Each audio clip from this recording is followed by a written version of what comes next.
Bonjour, bienvenue sur Mon Financier. Après une semaine chaotique, le marché parisien démarre la séance en hausse de 0,47% à 4168 points. Un marché qui est porté par la tendance américaine et asiatique qui salue la fin des exercices militaires russes près de la frontière ukrainienne qui ont été qualifiés par les États-Unis de provocation. Ailleurs, même tendance, tous les marchés européens se hisse dans le vert avec notamment Francfort qui rebondit de plus de 1% du côté des valeurs. C'est le secteur automobile qui se distingue en forte hausse. On a par exemple Renault qui signe la meilleure performance alors que le titre se trouve à un point d'entrée attrayant après de récentes baisses selon le groupe City Research qui estime également que le titre a réagi de manière excessive à une faiblesse de son cash flow. Et puis dans son sillage, on a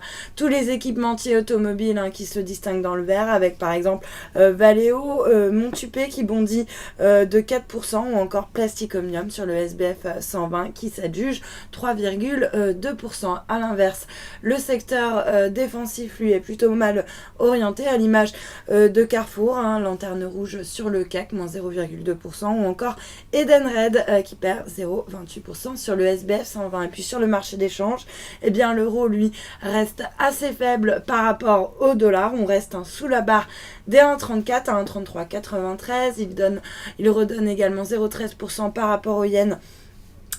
Toujours sous les 137 yens à 136,67 et puis le billet vert quant à lui qui reste stable par rapport à la devise japonaise autour des 102 yens. Et puis pour terminer, l'once d'or qui recule légèrement ce matin, moins 0,2% à 1308 $ l'once. Voilà pour l'ouverture, restez avec nous, très bonne journée.